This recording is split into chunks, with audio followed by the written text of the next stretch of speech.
안녕하세요.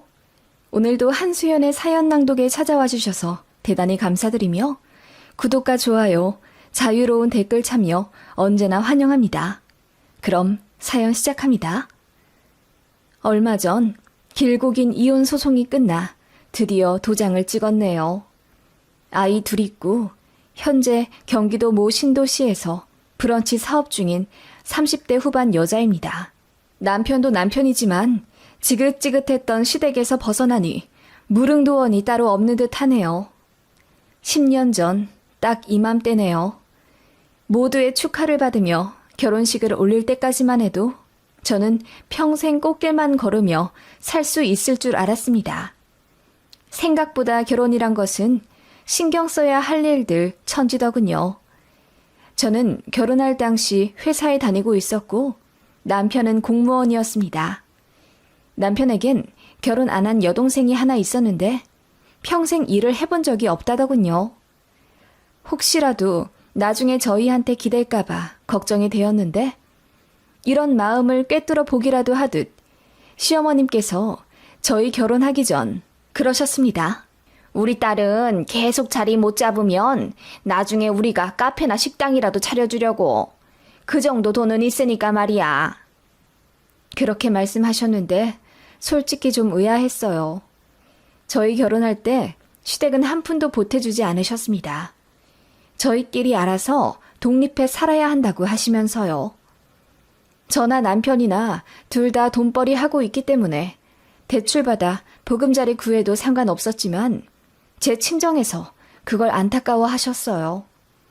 서로 너무나 사랑해서 한 결혼이지만 저희 친정 부모님은 제 결혼을 탐탁지 않아 하셨습니다. 친정 부모님은 자수성가하신 타입이라 경제적으로 여유로우셨기에 돈이 별로 없어 보이는 제 시댁이 걱정스러우셨대요.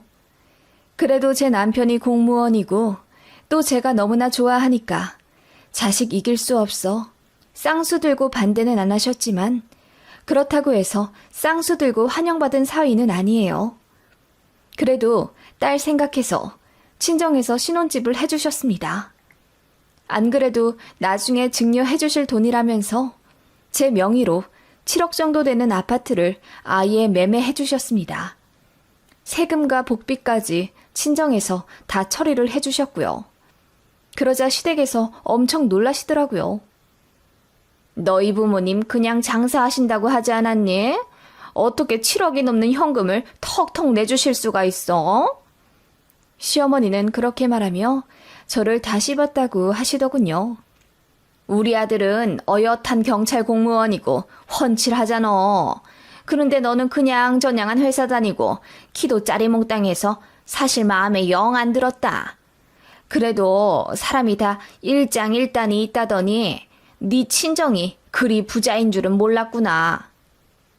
그 말에 저는 너무나도 상처를 받았네요.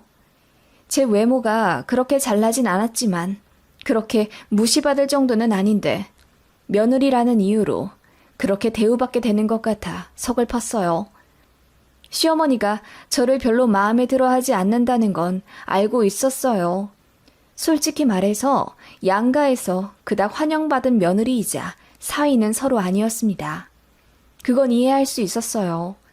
누구나 제 자식이 가장 잘났고 소중하니까요. 하지만 결혼하고 나서, 즉 저희 친정이 잘 사는 걸 시댁에서 알고 나서부터 시어머니의 요상한 언행이 본격적으로 시작되었던 것 같더라고요. 신우는 직장에 다니지 않고 간간히 아는 사람 통해 알바를 하며 용돈벌이를 하고 있었는데 그런 신우를 시모가 자꾸 저에게 떠넘기려고 하는 게 느껴졌어요. 우리 혜인이가 이제 독립을 해야 하는데 어디 마땅한 곳 없을까? 글쎄요. 서울로 알아보시는 거죠? 혼자 살기 괜찮은 곳은 저 예전에 살던 수서도 괜찮고 잠실 쪽도 나쁘지 않았어요. 거기 비싸잖니. 그리고 우리 딸이 아직 제 손으로 밥도 한번 지어 먹어본 적이 없어서 참 걱정이 되는데 혹시 네 신우랑 1년만 같이 살 생각 없어? 그 말에 저는 뒷목에 찌르르 소름이 돋더라고요. 결혼한 지 2달도 안 돼요. 신우랑 합가할 거라는 상상은 해본 적이 없습니다. 그래서 제가 손사래를 치며 그렇게는 못하겠다고 단호하게 거절했어요. 시어머니는 제 그런 점에서 너무 서운하다고 하시더라고요. 결혼하면 저의 신우도 가족으로 받아들여야 하는데 너무 남처럼 선 긋는 것 아니냐고 하시면서요. 그리고 제 말투 지적하며 좋게 거절하면 어디가 덧나니? 그래도 내가 네 시어머니인데 어떻게 그렇게 단칼에 거절을 하니? 너무 큰 상처구나. 라고 하시며 흐느끼시더라고요. 그리고 제 남편한테 전화 걸어 하소연하셨다더군요. 그날 남편이 저에게 서운하다며 한 소리 하고는 시댁에 같이 사과 드리러 가자고 하더라고요. 그 바람에 부부싸움 엄청 크게 했었어요. 그럼 다짜고짜 신우를 우리 집에 보낸다는데 어떻게 돌려 거절을 할 수가 있겠냐고 따지니 남편이 그래도 제가 너무했답니다. 어이가 없어서 그럼 신우 데려오라고 했더니 남편이 당황하더라고요. 본인도 지 여동생이랑 같이 살기 싫으면서 괜히 저한테 화풀이하고 기선제압한 거였어요. 정말 어이없더라고요. 그래도 남편이 나중에 미안하다고 하며 싹싹 빌었기에 그냥 넘어간 사건이지 그 일로 시어머니를 좀 경계하게 되었어요. 알고 보니 제가 신우랑 같이 살며 불편해하면 제 친정에서 신우 단칸방이라도 하나 더 얻어주지 않을까 하는 속셈이 있었다고 하더군요. 그러다가 아이가 생겼고 저도 회사를 관두고 육아에 전념하며 전업주부로 살게 되었습니다. 그래도 남들처럼 집 대출금에 허덕이지 않게 되니 외벌이로도 그럭저럭 여유 있게 살게 되더라고요. 남편도 밖에 나가면 처가에서 집 사줬다며 자랑 늘어놓으며 살았습니다. 그만큼 본인도 자랑스러워했고 장인어른 장모님께 감사하는 마음은 있었어요. 저희 친정 가면 남편이 잘하려고는 하더라고요. 자존심을 부려서 그걸 저에게 표현하지 않았을 뿐이죠. 그런 남편의 속이 밴댕이 같다 느꼈지만 그래도 친정에 깍듯이 자라니 마음이 풀리더라고요. 그렇게 애 둘 낳고 지지고 볶으며 살고 있었는데 남편이랑은 그럭저럭 싸우고 풀리긴 해도 시댁 얘기가 얽히면 그렇게 짜증이 났어요. 살다 보니 느꼈는데 제 시모가 보통 또라이가 아니더라고요. 남들처럼 뭐 신혼집 비밀번호를 알려달라, 안부 전화를 자주 해라, 아들 밥 잘 해먹여라 등의 시모갑질은 예산일이었네요. 시댁은 노후 준비가 완벽하게 되어 있지 않은 그냥 평범한 소시민이고 시댁 아파트도 아직 대출이 4천만 원 정도 남아있는 상태입니다. 그래서 시부모님 모두 일을 손에서 놓지 못하셨죠. 어머님은 저에게 늘 한탄하셨어요. 나도 전업주부라는 걸 좀 해보고 싶다. 평생 돈에 쫓겨 일만 하다가 죽을 팔자인가 봐. 그렇게 말씀하시며 제가 집에서 편하게 노는 게 부럽다고 하셨어요.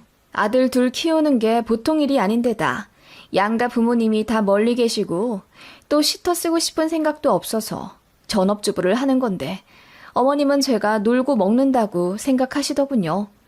그것까진 이해했어요. 어르신들, 특히 아들 가진 어머니들은 본인 아들이 뼈 빠지게 번 돈으로 편하게 먹고 사는 게 전업주부 며느리라고 생각하시는 경향이 조금은 있으니까요. 그런데 시모는 정말 사람 기분 나쁘게 비꼬면서 요즘은 완벽한 전업주부도 없다더라. 다들 집에서 부업하고 알바하고 그러면서 산다던데 너는 평생 편하게 살아와서 그런지 집에서 놀려고만 하네. 라고 하길래 어머님, 대체 제가 뭘 편하게 산다고 하시는지 모르겠어요. 저 정말 편하게 살아볼까요? 편하게 살아서 애들 아빠 옷도 안 다려주고 아침밥도 안 해먹여 출근시킬까요? 라고 언성 높였더니 아니 그런 뜻이 아니라 나는 그냥 한 말이지. 백지장도 맞든다고 요즘은 남자 혼자 벌게 하지 않는단 말이지 내 말은. 라며 우물쭈물 하시더군요. 그래서 저희 집에서 아파트도 해주셨잖아요. 백지장도 맞들면 낫다던데 저희 쪽에서 오롯이 집 다 해온 거 어머님 꼭 이럴 때만 모른 척 하시네요. 저도 애 둘 낳고 결혼한 지 5, 6년 차가 되어갔을 땐 어느새 어머님의 이상한 말에 따박따박 반격을 하게 되더라고요. 어머님은 그런 제가 무섭다 하셨습니다. 차라리 무서워하시는 게 낫죠. 조금이라도 만만하게 보였다가는 저 무시하고 얕잡아 보는 시댁이었으니까요. 제가 시어머니께 그런 식으로 대꾸하면 어김없이 시모는 제 남편에게 다 일러 바치더군요. 그것도 오바 육바 해가면서 제가 안 한 말까지 지어내시곤 했어요. 시댁이 가난해서 창피하다고 했다는 둥, 신우가 백수라 골치 아프다고 했다는 둥, 제가 하지도 않은 말을 했다고 아들한테 이간질 하는 바람에 꼭 시댁 다녀오면 한 번씩 남편이랑 크고 작은 다툼을 하게 되었어요. 남편도 본인 엄마가 거짓말 하는 거 알고는 나중에는 지친다면서 시어머니 말도 안 듣긴 했지만 여튼 시댁이라는 존재는 도무지 도움이 조금도 안 되는 사람들 뿐이었어요. 아버님도 집에 관심이 없어 거의 밖에 돌아다니는 분이셨고 과묵한 성격이라는 핑계하 모든 갈등을 방임하셨습니다. 그런 아버님께도 정 안 가더라고요. 아무튼 그렇게 결혼 생활하면서 이혼 생각이 안 났다면 거짓말이죠. 시댁은 이것 망가졌다, 이것 필요하다, 아프다, 힘들다 하면서 장남인 제 남편, 그러니까 저희에게 계속 돈을 받아내셨습니다. 그렇게 한 달에 20에서 30만 원씩 시댁에 돈을 드릴 수밖에 없었고 임플란트나 자동차 수리하는 등에 큰 돈 들어갈 때는 어김없이 저희에게 도움을 요청하셨습니다. 남편은 본인이 버는 돈으로 본인 가족에게 쓰는 건데 뭐 어떻냐면서 저에게 말도 안 하고 시댁에 돈을 보내기 시작했어요. 한마디 상이라도 했다면 그렇게까지 기분이 나쁘진 않았을 텐데 그런 남편에게 서운하다 따지면 남편은 미안하다고는 하면서 똑같은 짓을 반복하더라고요. 그런 남편에게도 질려가던 차였습니다. 어머님이 결국 백수 미혼 신우를 안고 가겠다 결정하신 모양이었습니다. 신우가 날이 갈수록 살만 쪄가고 연애도 안 해, 취직도 안 해, 집에만 있으니 영 안 되겠다 싶으셨는지 그냥 죽을 때까지 데리고 살겠다고 저희에게 통보하시더군요. 그러더니 생활비조로 달마다 50만 원씩 달라 하시더군요. 그래서 절대 안 된다고 했습니다. 신우가 아무리 직장 경험이 없어도 알바하면서 생계 유지할 수 있는 건강한 30대인데 어떻게 오빠네한테 손 벌려가며 사냐고 제가 따졌더니 어머님이 저더러 가족끼리 좀 봐주라 하시더군요. 정말이지 눈물만 나더라고요. 저는 절대 안 준다는 입장이었고 남편 역시 달마다 50만 원씩이나 본인 집에 주고 싶지 않아 했지만 저와의 싸움이 되니 자존심 내세우더라고요. 그래서 결국 합의 본 게 월 40만 원이었습니다. 어이가 없더라고요. 저희 아들들도 먹성이 좋아 달마다 고깃값만 20만 원이 넘어가는데 시댁까지 반 책임져야 한다니 어이가 없었어요. 그러다가 제가 이혼을 결정할 수밖에 없는 정말 어이없는 사건이 일어나게 되었습니다.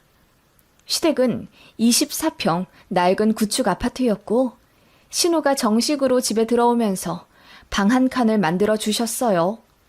그런데 그 방이 너무 작다 보니 신우가 매일 불평불만을 한다더군요. 시어머니가 저에게 하소연 하시더라고요. 집이 너무 작고 낡아서 이사 가고 싶다고요. 그 말 들을 때마다 속에서 열불이 뻗쳐 올라왔습니다. 당장 돈도 없으면서 뭔 이사 타령인지 모르겠더라고요. 합가를 하자는 건지 뭔지. 그래서 모르쇠 일관하며 시댁에 최대한 외면하며 살았습니다. 그런데 시어머니가 저희 모르게 사고를 치셨더라고요. 시댁 동네에 5년 된 신축 아파트가 있는데 어머님이 시장 오가시며 거길 그렇게 부러워하셨어요. 저 아파트는 현관 들어갈 때 비밀번호 치고 들어간다더라.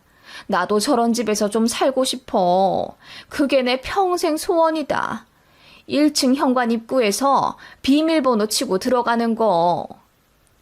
그런 말을 몇 번 하셨지만 모르는 척 했는데 어느 날 어머님이 그 집을 매매하셨답니다. 남편이 우거지 죽상으로 집에 들어오길래 왜 그러냐고 했더니 처음에 숨기더라고요. 아무래도 이상해서 계속 캐물었더니 우리 엄마가 집을 사셨대. 지금 사는 집이 3억 중반인데 그거 팔고 옆 동네 신축 아파트로 가시겠다나 봐. 싸게 나온 집이 있어서 바로 매매를 하셨다면서 나더러 계약금 좀 넣어달라고 전화가 왔어. 그 말에 저는 앞이 캄캄해졌습니다. 그래서 어머님께 전화해 자초지종을 물으니 그렇게 싸게 나올 집이 아닌데 부동산에서도 빨리 잡으라고 하더라고. 그래서 집 보러 갔더니 세상에 너무 좋은 거야. 그 집이 내년 되면 10억도 될 수 있다고 하더라고. 그래서 일단 매매를 했지. 지금 집 팔고 네 시아버지 시골에 있는 땅도 좀 팔면 얼추 돈이 될 것 같구나.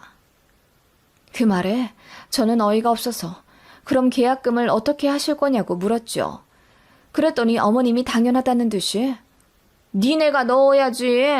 어차피 우리 죽으면 너랑 네 신우가 나눠 가질 집 아니야? 라고 하더군요. 그 말에 저는 화를 내며 그럴 돈 없으니 알아서 하시라 했습니다. 그런데 정말 어이없게도 남편이 저 몰래 그 집 계약금을 넣었습니다. 그것도 대출을 받아서요. 너무 황당해서 개싸움을 했어요. 저는 이혼하자 울고불고 난리쳤고 남편은 저를 설득하려 노력하더군요. 싸게 나온 건 맞으니 일단 사두는 게 낫고 저도 어차피 애들 더 크면 맞벌이 할 테니 대출금 감당이 가능하다는 겁니다. 기가 차더라고요. 그래서 시댁 집 대출을 우리가 갚아드리자는 거야? 한 달에 100만 원이 넘게 나갈 텐데? 아가씨는 일도 안 하는데 우리가 그걸 다 갚아? 그렇게 되면 내 동생은 그 집에 대한 권한이 없는 거야. 나중에 차익 나면 다 우리 몫이 되는 거고 미래에 대한 투자라고 생각하자. 응? 그 말에 저는 눈앞이 캄캄해져 눈물만 나왔습니다. 남편도 그렇고 시댁도 그렇고 도무지 정상 하나 없는 집안이라는 생각에 이혼밖에 떠오르지 않더군요. 그래서 깊은 고민 끝에 친정에 이야기를 했습니다. 웬만하면 걱정 끼치기 싫어 늘 좋은 얘기만 했는데 결혼 후 10년 만에 처음으로 제가 친정 부모님 붙잡고 울면서 이혼하겠다고 했어요. 엄마 아빠도 불같이 화를 내며 뭐 그런 집안이 다 있냐고 하시며 제 편 들어주셨고 애들 데리고 이혼하라 하시더군요. 그렇게 불화를 핑계로 친정에 며칠 가 있었는데 그게 시어머니 귀에 들어갔는지 어머님이 저에게 전화를 하시더군요. 안 받으려고 했는데 끈질기게 하셔서 결국 받았습니다. 새아가 사돈댁 가 있다면서 부부싸움은 칼로 물베기라는데 적당히 하다가 들어오렴. 어머님, 저희가 왜 싸운지 모르세요? 다 어머님 때문이잖아요. 그렇게 얼토당토한 결정을 왜 상의도 없이 하셔서 저희한테 부담을 지게 하세요? 그래도 너희한테 콩고물이 떨어지는 거잖니. 너무 서운하게 생각하지 마라. 그리고 하나만 생각하지 말고 조금 더 넓은 마음으로 주변을 돌아보렴. 네가 많이 힘들어하면 널 도와주실 네 친정 부모님도 계시잖니. 그게 무슨 말씀이세요, 어머님? 그러자 시어머니가 정말 황당한 말을 하더라고요. 사돈댁 잘 사시잖니. 딸이 힘들면 돈 좀 주시겠지. 너도 여우같이 굴면서 손 좀 벌려봐. 그게 나쁜 게 아니야. 부모라면 자식 힘들 때 절대 외면하지 못한다. 네? 그게 무슨 말도 안 되는... 그럼 시댁집 대출금을 저희 친정에서 갚아주란 말씀이세요? 왜 우리 집이니? 나중에 다 니들 재산이 될 건데 너무 고깝게 생각하지 마. 그리고 너는 일도 안 하잖니. 자기 자식이 10년째 전업하면서 사위가 벌어다주는 돈으로 생활하는데 아마 사돈댁에서도 부채감이 있으실 거야. 그리고 잘 사시는데 뭔 걱정이야. 나도 사돈댁 덕 좀 보자. 그 말에 저는 어이가 없어서 헛웃음이 나왔습니다. 어머님, 정말 어이없네요. 부채감이라뇨. 그러는 어머님은 아들 장가 보내는데 돈 한 푼 안 보태주시고 사돈댁에서 집까지 해주신 거 보셨으니 부채감이 상당하시겠네요. 그러면서 말도 없이 돈 사고 쳐서 며느리 어깨에 짐만 더 얹어주시고요. 제가 열받아 소리치며 따져 묻자 어머님이 당황해하며 말을 더듬으시더라고요. 아니, 너 내가 왜 그렇게 삐딱하니? 어른이 그런 말도 못하니? 너 성격 참 별나다. 어머님 성격이 더 별나요. 그냥 가만히 좀 계셔주시면 안 되나요? 가뜩이나 모자란 시대 커버하며 사느라 저는 사리가 나올 것 같거든요. 제 말에 시어머니가 크게 놀라더니 어떻게 그런 말을 하냐면서 서운하다 난리 치시더라고요. 그러거나 말거나 저는 이혼하겠다고 했습니다.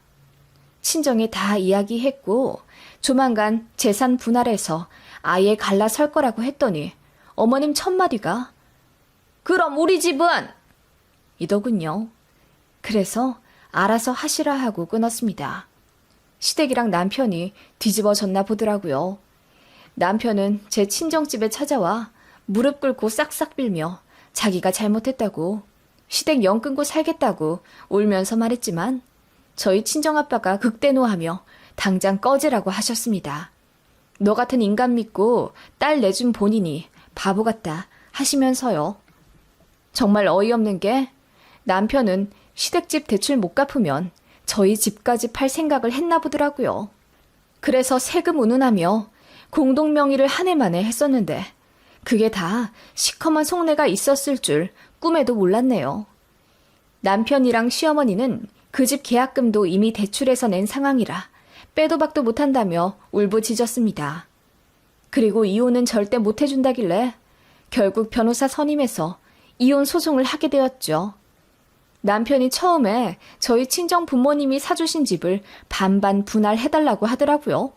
어이가 없었습니다.